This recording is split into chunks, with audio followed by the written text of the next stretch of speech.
목사님이 갈비탕을 사줘서 아주 배불리 먹었습니다.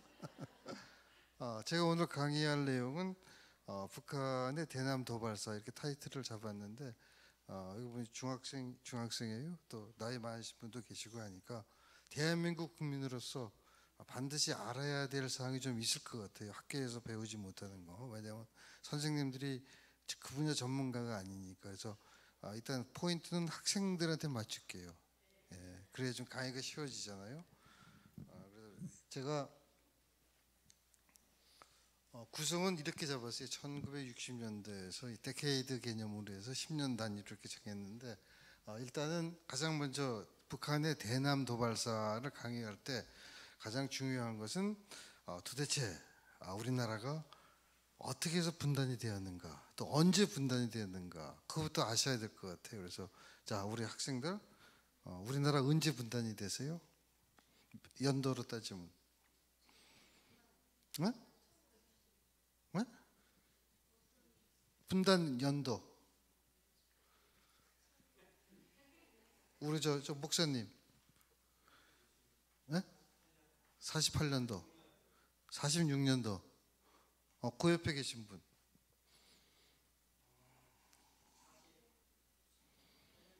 48년 우리 맨 앞에 계신 성경책 열심히 들여다보시는 분 남북한이 도대체 언제 분단이 됐죠? 연도로 따지면 학생은 배웠을 텐데 그죠? 배웠는데 수줍어서 얘기 못하죠? 우리 저 목사님은 어떠세요? 몇 년도에 분단이 됐나요?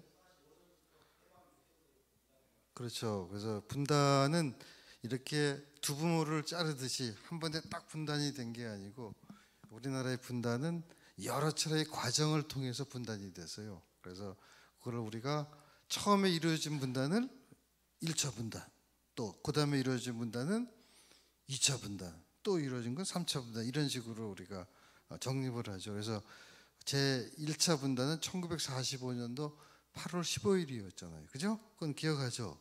8월, 예. 그래서 우리가 지금도 광복절 이렇게 해서 경축을 하잖아요. 근데 또 최근에 들어서는 8월 15일이 왜 광복절이냐? 어떤 논란이 있어요. 건국절 아니냐 하는 또 논의도 일부 있잖아요.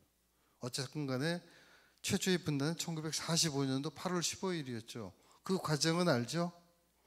일본이 대동아 공영권 건설하기 위해서 2차 세계대전 했는데 미국이 원자탄을 2발을 터뜨렸잖아요. 그러니까 무조건 항복을 해서 우리는 어부질이라 그러나요? 그래서 분단이 된 게 45년 8월 15일. 그럼 2차 분단은 언제죠? 48년. 그래서 1차 분단은 우리 민족의 의사와는 거의 상관이 없었죠. 힘이 약한 거죠. 그래서 일본 식민 통치로부터 해방된 걸로 만족해야 됐고 48년도 8월 15일이 바로 대한민국 정부가 수립된 시점이잖아요. 그래서 그거를 우리가 2차 분단이라고 그래요. 그런데 1차 분단하고 다른 것은 1차 분단은 국경선이 뭘로 이루어졌었어요?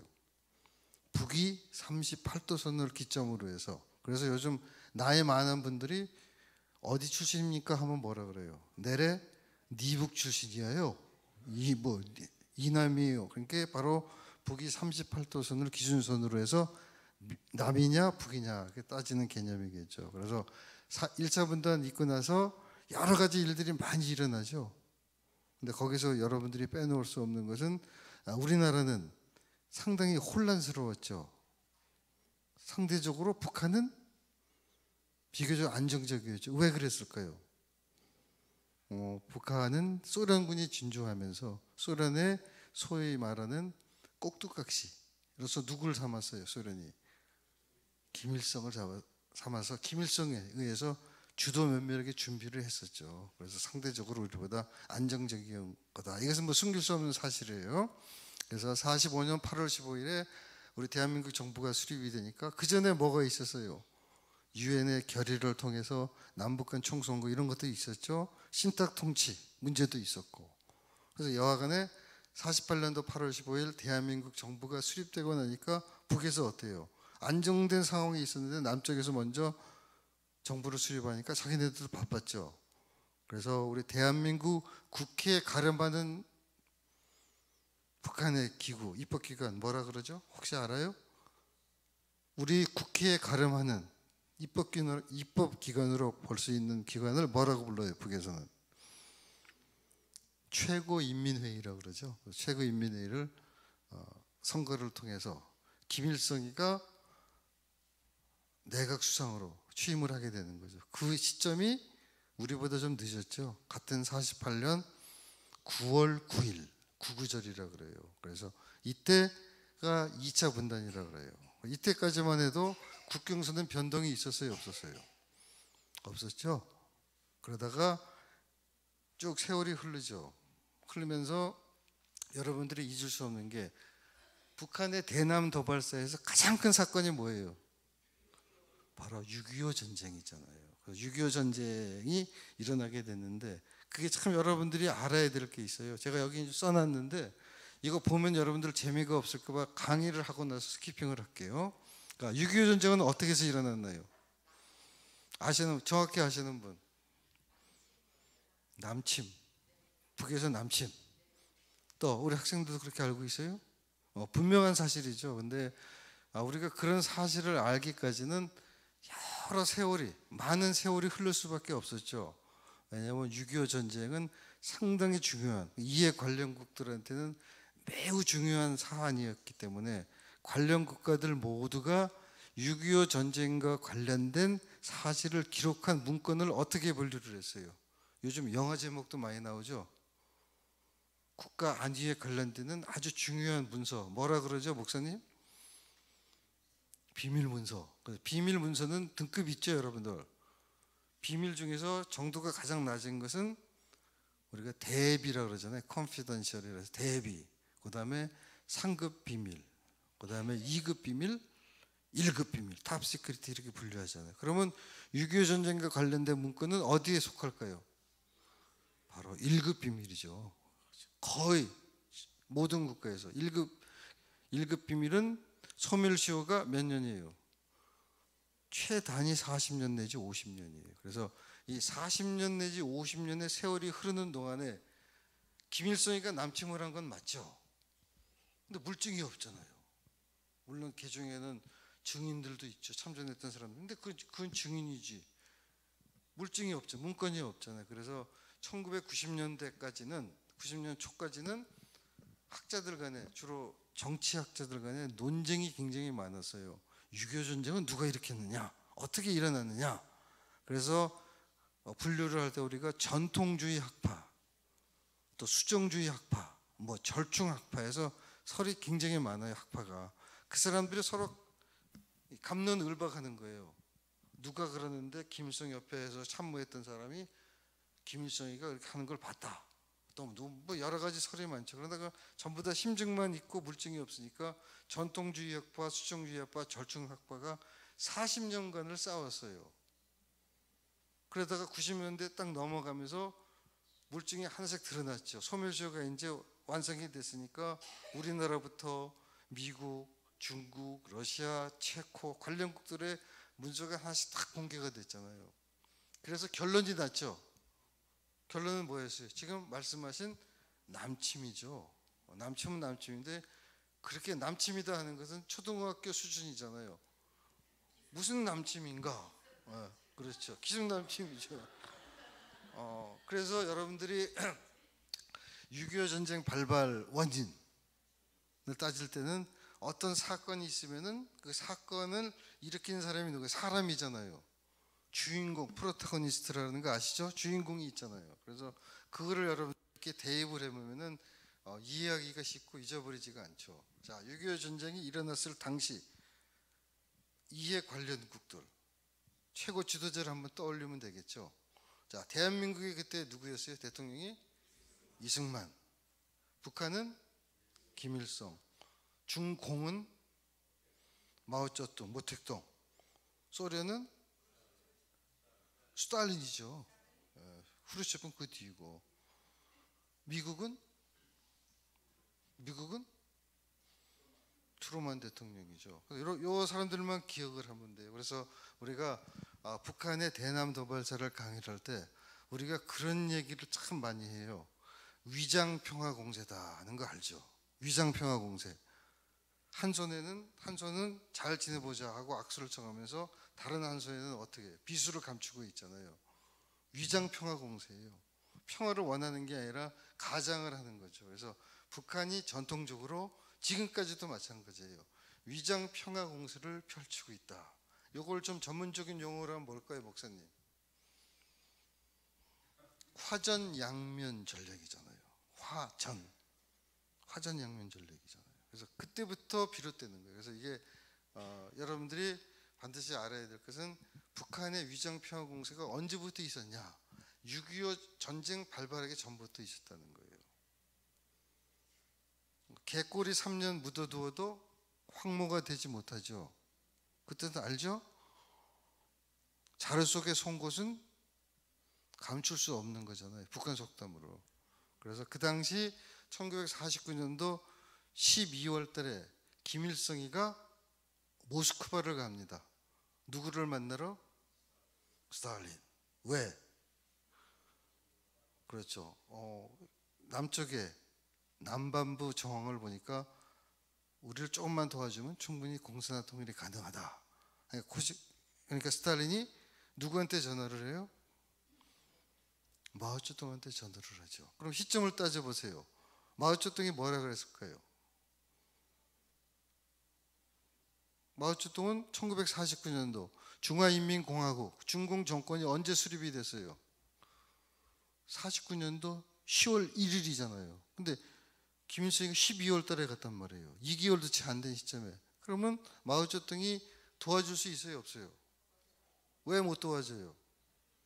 자기가 공산 정권을 수립할 때 장개석을 몰아냈잖아요. 대만으로 몰아내고 내부를 지금 통치하기 이게 바빠 죽겠는데 어떻게 남을 돕겠어요? 내 코가 석잔데. 그러니까 마오쩌둥이 거절을 했다 그래요.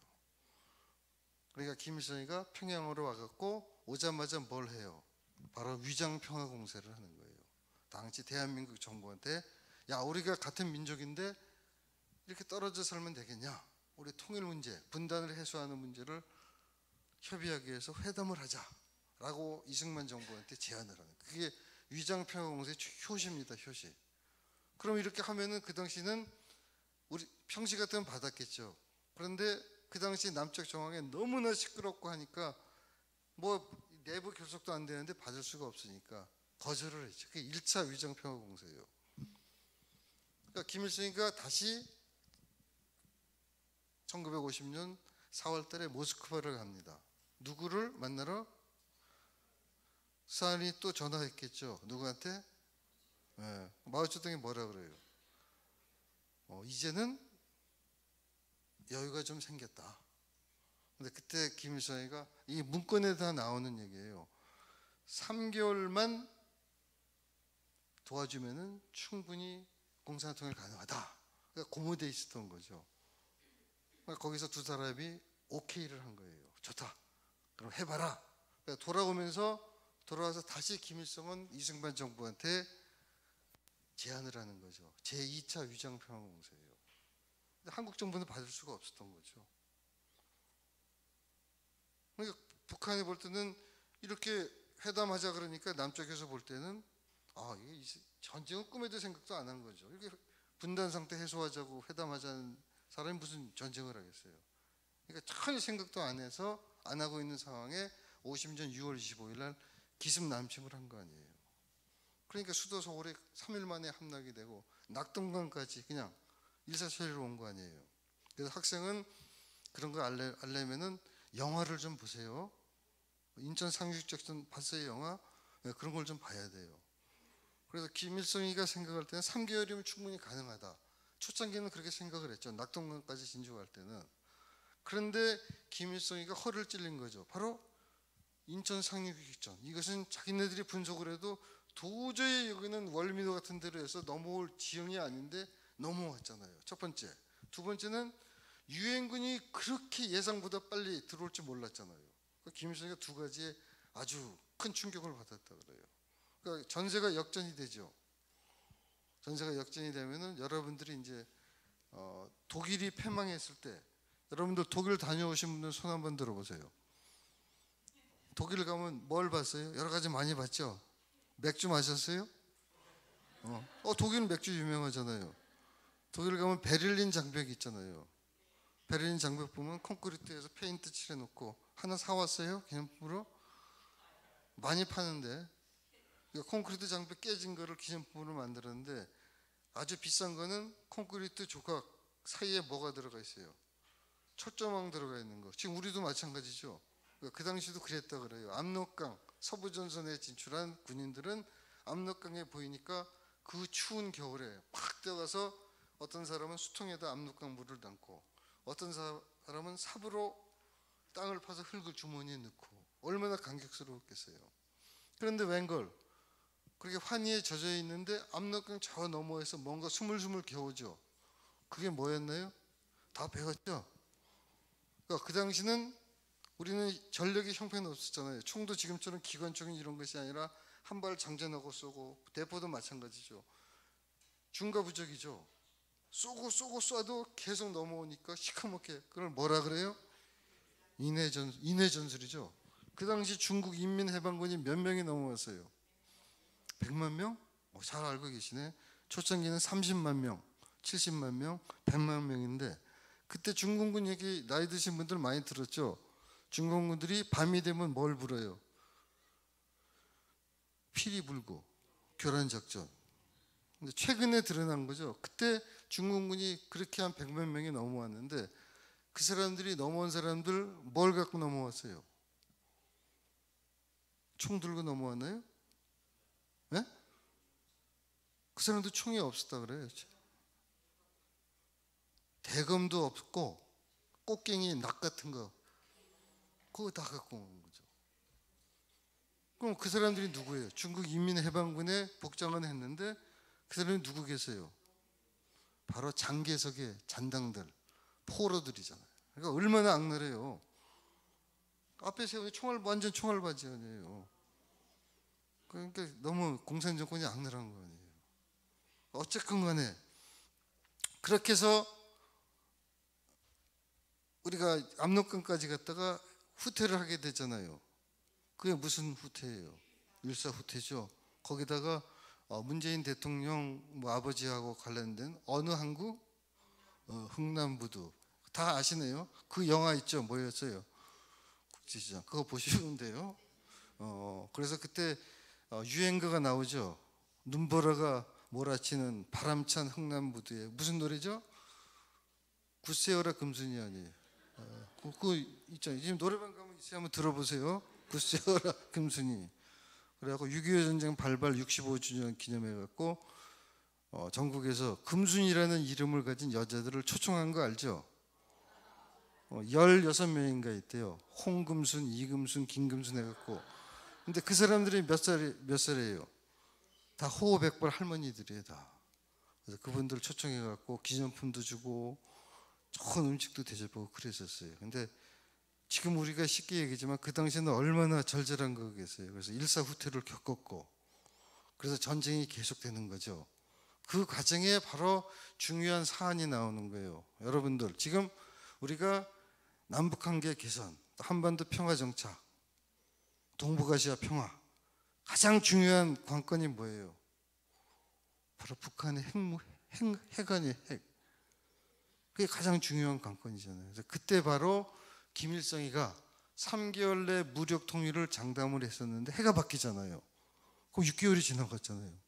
그러니까 김일성이가 상당히 겁을 먹었다 그래요. 왜 겁을 먹었을까요? 그렇죠.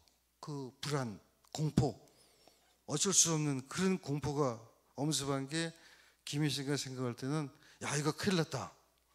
지금으로부터 5년여 전에 그 막강한 일본이 원자탄 2발에 무조건 항복을 했는데 5년이 지났으면 원자탄의 위력이 어떻게 되겠어요? 훨씬 더 강력해질 거 아니에요. 그러니까 김일성이가 겁을 먹고 큰일 났다. 이거 다 죽겠다. 그래갖고 김일성이가 소련을 찾아가죠. 누굴 만나러? 스탈린한테 사정을 하는 거죠. 제가 판단 착오를 했는데 제발 좀 휴전 좀 해주십시오. 그래서 1951년도부터는 한반도에서 전쟁 와중에 뭐가 돼요? 정확히 7월 달 이후부터 한쪽에서는 휴전협상이 전개가 돼요. 그런 건 아시죠, 여러분들? 그러니까 전 국토가 전쟁화된 게 아니라 거의 대부분은 전시였지만 한쪽에서는 휴전 논의가 일고 있었던 거죠. 그러다가 세월이 흐른 거 아니에요. 세월이 흐르면서 결국은 53년 7월 27일 날 정전협정이 체결되는 거예요. 그 과정에 뭐 여러 가지 일들이 많이 있었죠. 그건 다 생략을 하고 1953년 7월 27일 정전협정 또는 휴전협정 두 가지를 병행해서 불러요, 우리가. 그때 여러분들 이제 학생들은 잘 알아야 되죠. 한 번도 안 봤죠, 휴전협정 원문. 거기를 보면은 어떻게 돼 있어요? 휴전협정을 할 때는 전쟁 당사국들이 서명을 해야 되죠. 북쪽을 대표해서 누가 서명했나요? 중국 인민해방군 총사령원 팽덕회, 또 조선민주주의인민공화국 내각수상 김일성. 북쪽을 대표해서. 남쪽을 대표해서 누가 있어요? 누가 했어요? 네? 아니죠. 대한민국 대통령 이승만? 아니죠. 안 들어갔죠. 딱 한 명만 들어갔어요. 유엔군 총사령관 클라크, 육군대장 클라크. 그게 지금 화근이 되는 거예요. 그래서 북한하고 회담을 할 때마다 북에서는 그러는 거예요. 너희가 무슨 독립정권이냐? 이 봐라. 너희가 무슨 당사국이야? 너희는 미제 대리정권, 매판 정권이지. 문건상으로는 그렇게 돼 있어요. 근데 왜 그렇게 됐을까요, 도대체?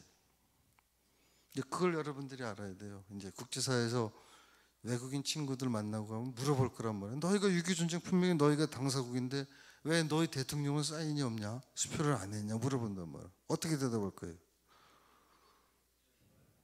네? 그렇죠. 휴전 원하지 않았기 때문이죠. 딱 두 가지. 하나는 휴전을 원하지 않았다 하는 것은 그 당시 이승만 대통령이 국민들을 대상으로 해서 기회가 있을 때마다 찾아다니면서 담화를 하고 성명을 발표를 했어요.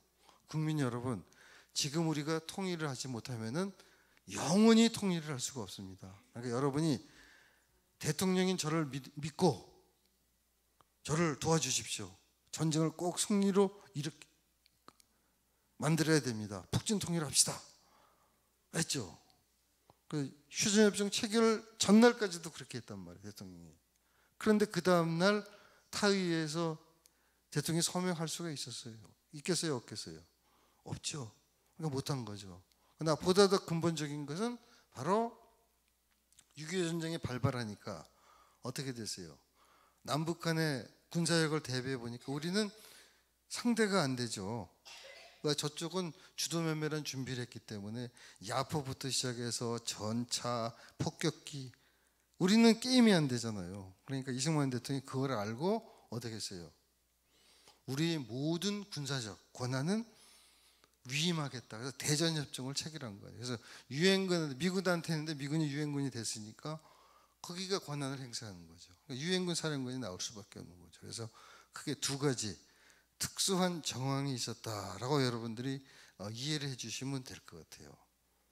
그래서 이게 바로 제가 말씀드렸던 제3차 분단 시점이에요. 그래서 그 3차 분단이 있고 나서 현재까지 한국전쟁은 끝난 게 아니라 어떻게 돼 있어요?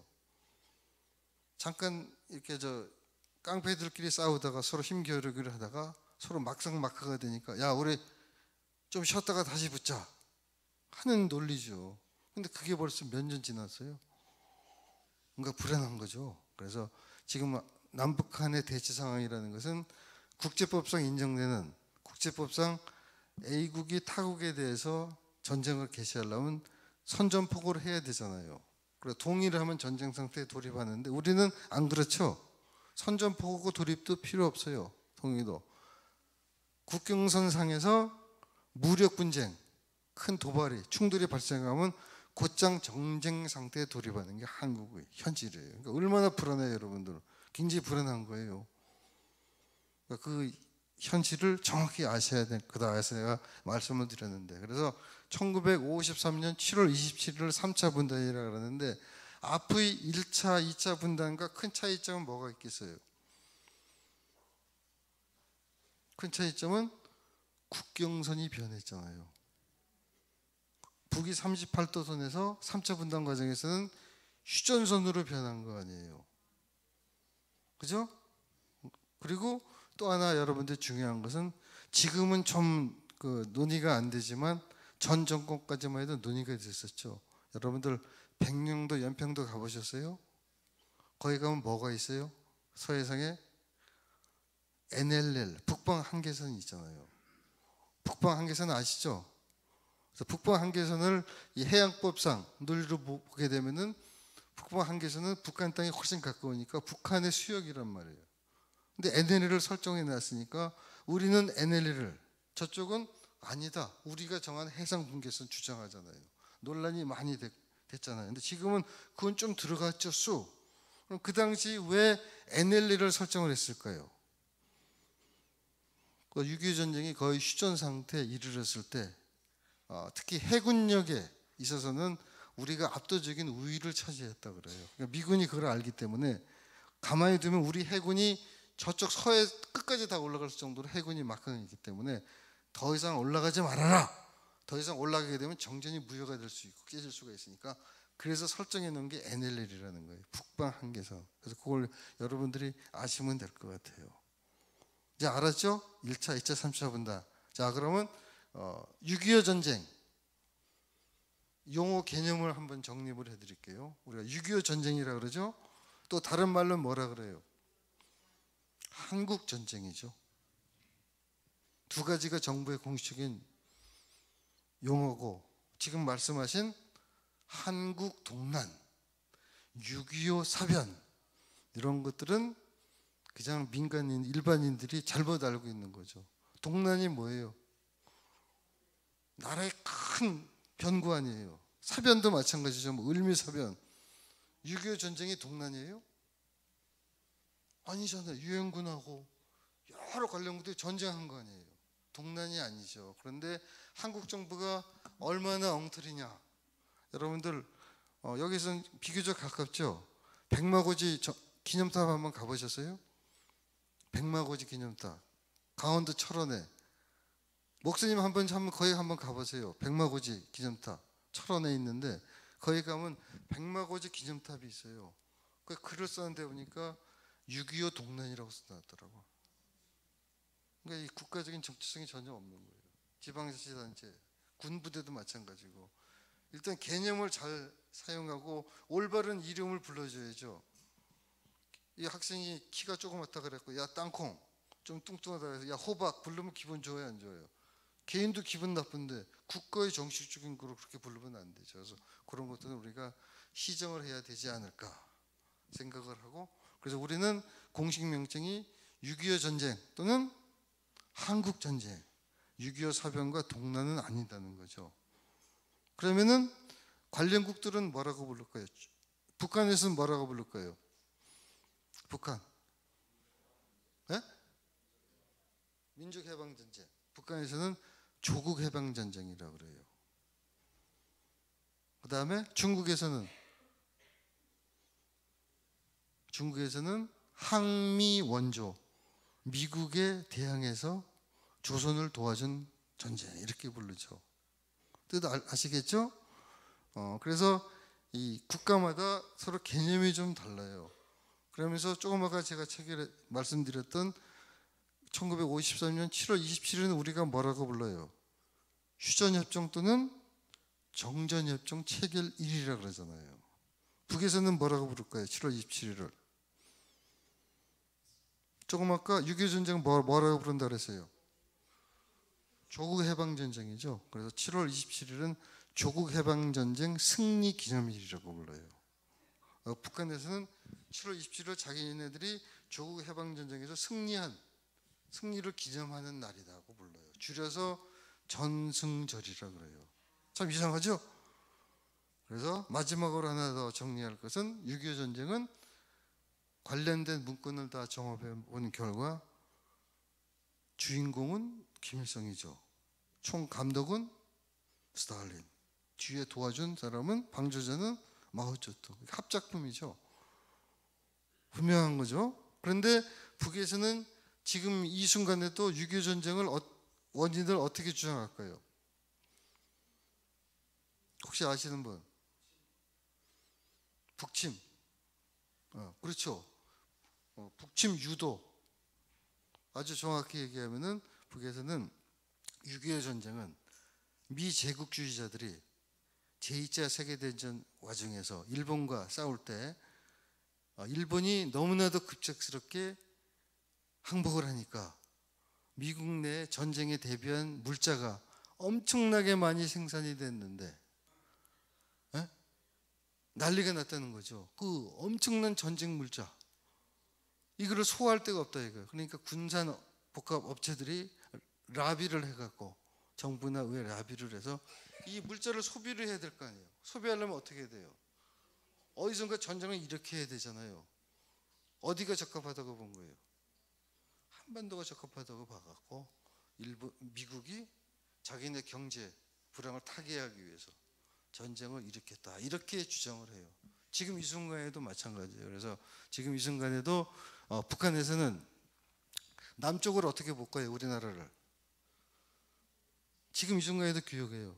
남조선 동포들은 미제의 군홧발에 짓밟혀서 먹을 게 없어서 허리에 깡통을 차고 쓰레기통을 뒤진다 이렇게 표현을 해요. 이런 불쌍한 동포들 우리가 가만히 있으면 어떻게 하겠냐? 이 동포들을 미제의 질국으로부터 해방시켜야 될 거 아니냐? 그러니까 우리가 어떻게 해야 돼요? 총폭탄 정신을 가지고 위대하신 수령인 김정은 결사옹위를 하고 총폭탄이 돼서 빨리 해방을 시키자. 그래서 남조선이 미제의 압제로부터 해방이 돼서 우리 조국 통일을 이룩하자 이렇게 주장을 하고 있어요.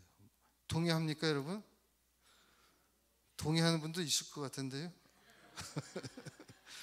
여러분들 아무튼 그렇게 제가 정리를 해드렸어요. 그래서 제가 지금 말씀드린 내용을 스크린에 한번 보시죠. 자, 남북한의 분단 과정 제가 설명해 드렸죠. 1차, 2차, 3차 원인.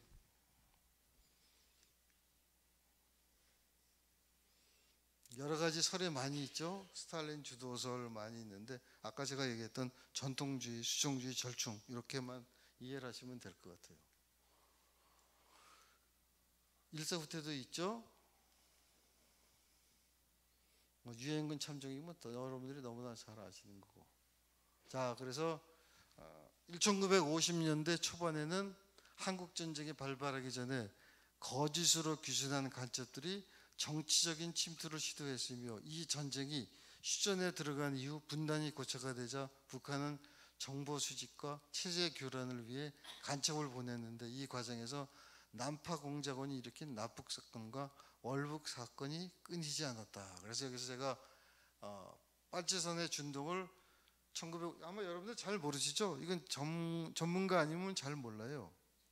처음 들어본 사람들이 많을 거예요. 그래서 53년도 박정호 간첩 사건, 정국은 간첩 사건, 54년도에 풍세면 무장 간첩 사건, 57년도 김정재 간첩 사건, 박상혁 간첩 사건. 괄호는 월을 뜻하는 거예요. 그 다음에 58년도 창랑호 납북 사건. 이것은 여러분들 중에 좀 우리나라 한국 역사사상 최초의 납치 사건이다라고 여러분들이 아마 아시는 분이 있어요? 창랑호 납치 사건 혹시? 없으시죠? 이것까지는 학교에서 교육을 안 시키잖아요. 그래서 이런 것들이 끊임없이 일어났다는 거죠. 그리고 60년대 후반은 무장 공비에 의한 침투와 교전이 잦았던 시기다. 7.4 남북 공동성명 직전 김일성이 이우락에게 1.21 사건 뭐죠? 여러분들 지금도 기억하죠? 1.21 사건이 뭐예요? 김신조를 필두로 한 청와대 기습 사건 아니겠어요? 그래서 1.21 사건에 대해서 김일성이가 우리 군 내부의 극렬 분자들이 저지른 것이다. 나는 진짜 몰랐다. 미안하다. 이렇게 비공식적으로, 공식적인 게 아니에요. 사과한 게 있어요. 이것과 비슷한 게 바로 김정일도 그랬죠. 여러분들 아실 만한 분들은 좀 아시겠지만 북한에서는 이른바 슈퍼노트라는 거 아시죠? 슈퍼노트, 우리 목사님 슈퍼노트 아시죠? 슈퍼노트는 미화 100달러짜리 가짜, 그걸 슈퍼노트라고 그래요. 그 슈퍼노트를 북한에서 최첨단 독일로부터 인쇄기를 하고 잉크 같은 걸 가져가 갖고 슈퍼노트를 상당히 많이 만들었잖아요. 그래서 유통시켰잖아요. 그래서 미국에서 다 그걸 조사를 하니까 북한 소행이 틀림없어요. 그리고 김정일이한테 얘기했으니까 김정일 비슷한 얘기를 했어요. 비슷한 거예요. 내가 시킨 게 아니다. 우리 일부 불순 동무들이 이렇게 저지른 거다.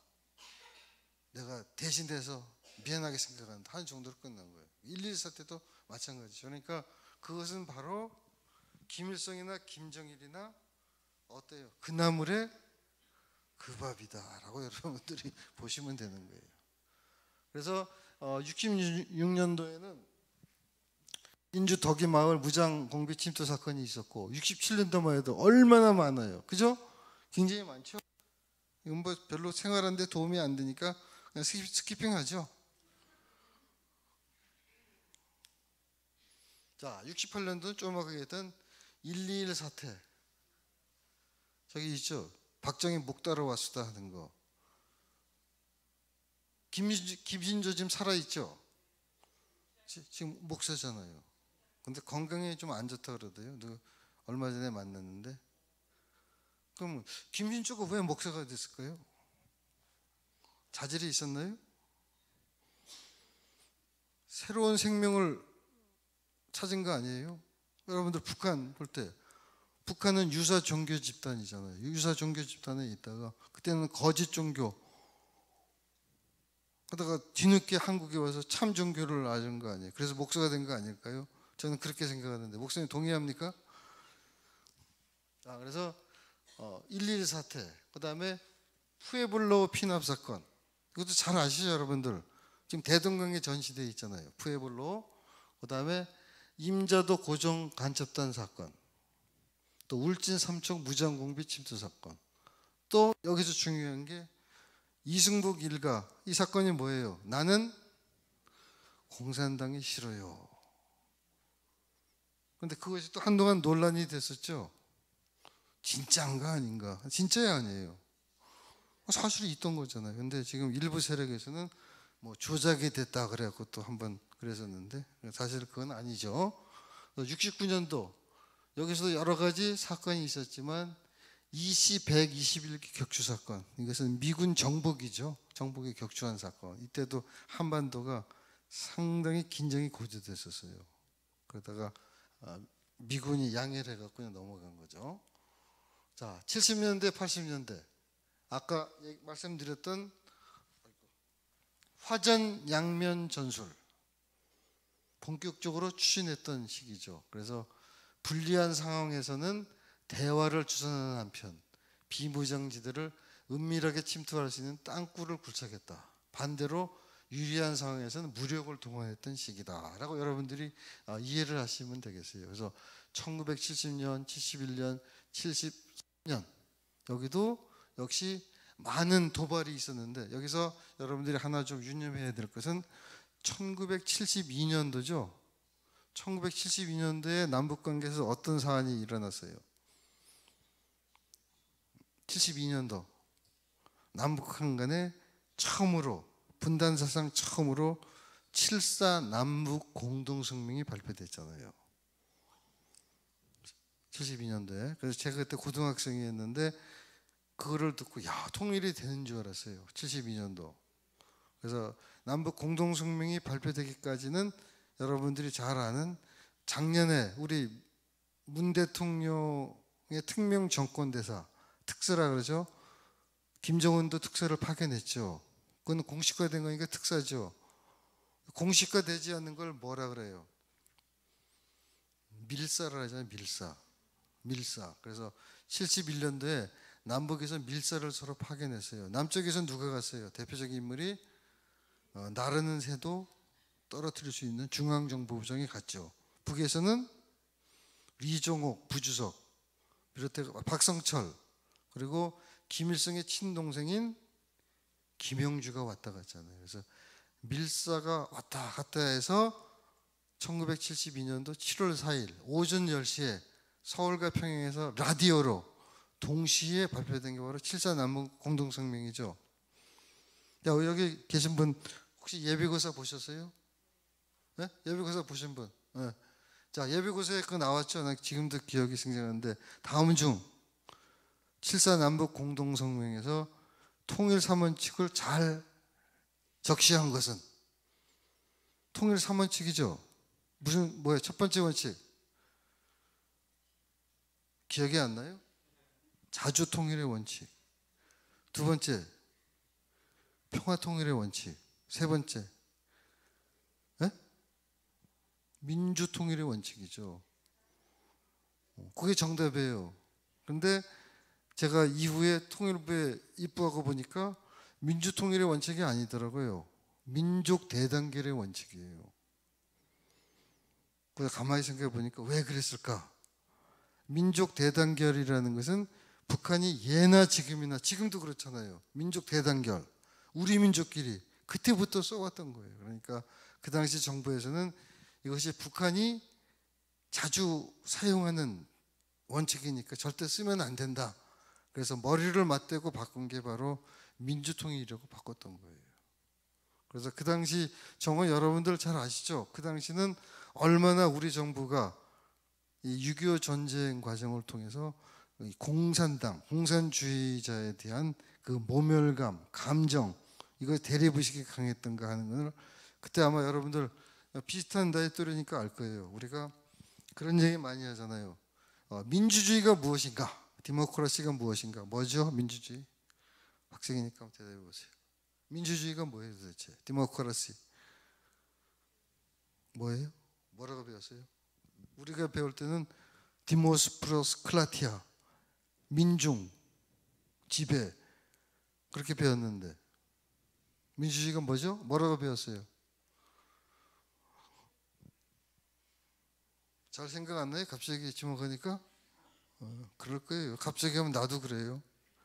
민주주의는 여러 가지 많이 얘기를 하는데 에브라함 링컨의 무슨 연설?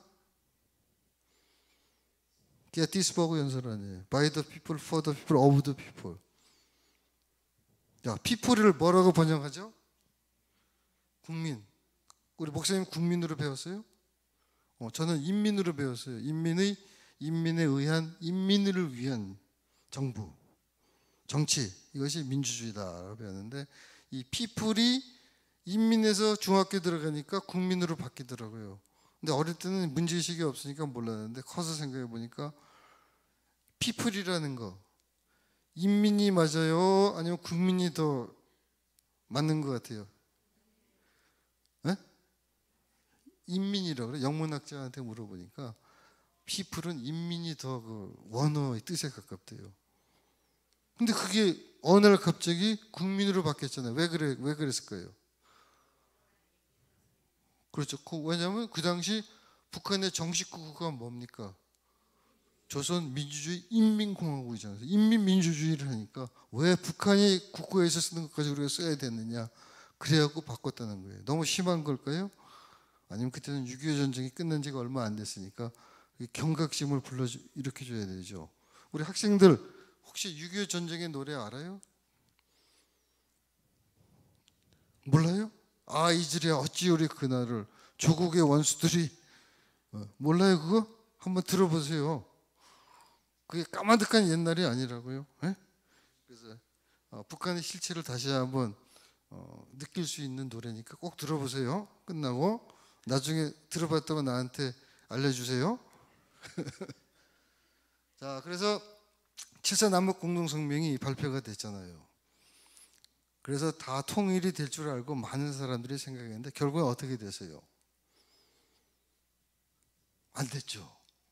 그래서 북한의 대남 도발이 이렇게 무력을 한 도발도 있지만 회담 과정에서의 도발도 있다는 거예요. 무슨 뜻이냐면은 그래서 많은 사람들이 야 이제 조금 아까 얘기했던 통일 3원칙에 따라서 우리가 남북이 협의하면은 통일이 이루어질 수 있겠구나. 준비를 했는데 그 다음에 이제 통일 3원칙을 구체적으로 이행하고 실천하기 위한 회담을 가진 거예요. 판문점에서. 딱 가서 우리 대표단이 갔더니까 북에서 갑자기 딱 치면서 그러더는 거예요. 당신네들은 왜 조국 통일을 3원칙 합의해 놓고 왜 지키지 않느냐? 우리 대표단이 깜짝 놀랐더래요. 우리가 안 지킨 게 뭐가 있냐? 뭐예요? 박구장 들고 온 게 자주원칙 아니에요. 뭘까요? 왜 미군이 그대로 주둔하고 있냐? 자주원칙엔 미군 철수해야지. 그래갖고 그때 회담이 파탄이 됐잖아요. 그래서 우리가 생각하는 자주하고 북한이 생각하는 자주하고 완전히 개념이 다르다는 거죠. 거기다가 또 기름을 붓는 사건이 발생했죠. 뭐예요? 곧 이듬해 73년도에 6.23 특별선언이라는 게 있었어요. 6.23 특별선언. 그것은 뭐냐면은 우리가 남북한의 관계는 이른바 할슈타인 원칙이라는 거 알죠, 여러분들? 정치 이념과 체제를 같이 하는 국가들끼리만 국교를 수립하는 거. 할슈타인 원칙인데 70년대에 넘어서면서 대땅뜨라고 하죠, 여러분들? 긴장 완화, 대땅뜨 기조가 형성이 되잖아요. 그때 결정적인 역할을 한 게 핑퐁 디모크라시잖아요. 탁구. 그래서 닉슨이 중국에 가서 중국과 수교하고 해서 전 세계적으로 대땅뜨 기류가 형성이 됐던 거예요. 그래서 그런 기류가 많이 작용을 했던 거죠. 그래서 우리 정부에서도 6.23 특별선언을 통해서 우리와 비록 정치 이념과 체제를 달리하는 국가라도 우리가 협력할 뜻을 밝힌다면 우리도 그렇게 하겠다. 그래서 북한과 남한이 체제 경쟁을 하지 말고 서로 어울려서 잘 살자, 살아보자 라고 제안을 한 거예요. 현 상태를 그대로 두고. 그랬으니까 북에서 들고 나왔죠. 너희는 어떻게 우리가 현 체제를 그대로 하고 관계를 지속해 나가냐? 우리 빨리 통일해야 될 거 아니냐? 같은 민족이 왜 갈라져 있냐? 너희는 남반부는 분단 획책 정권, 고착 정권이다. 너희는 통일을 하지 않겠다는 통일 반대 정권이다 라고 시비를 걸기 시작해요. 그리고 김대중 납치 사건이 발생하면서 70년대가 대화다운 대화를 제대로 이루어지지도 못하고 그대로 끝냈던 그런 사안이 있었어요. 그래서 그런 과정에서도 북한의 대남 무력 도발은 계속됐다. 보십시오. 74년, 75년, 76년 판문점 도끼 만행 사건 있죠. 이건 무슨 거 다 배웠죠? 판문점 도끼 만행 사건. 이것도 뭐 장관은 이것이 북해군이 저지른 게 아니라 뭐라고 그러잖아요. 판문점 가면 다 있어요. 미르나무도 있고 이런 것들이 계속해서 일어나게 됩니다. 그래서 여기까지 하고 조금 쉬었다가 하면 되겠죠? 목사님 51분이니까 10분 정도 쉬어야 되잖아요. 하나도 안 쉬고? 이건 북한식으로 하면 강행군인데. 그럼 물 좀 한 잔 주세요.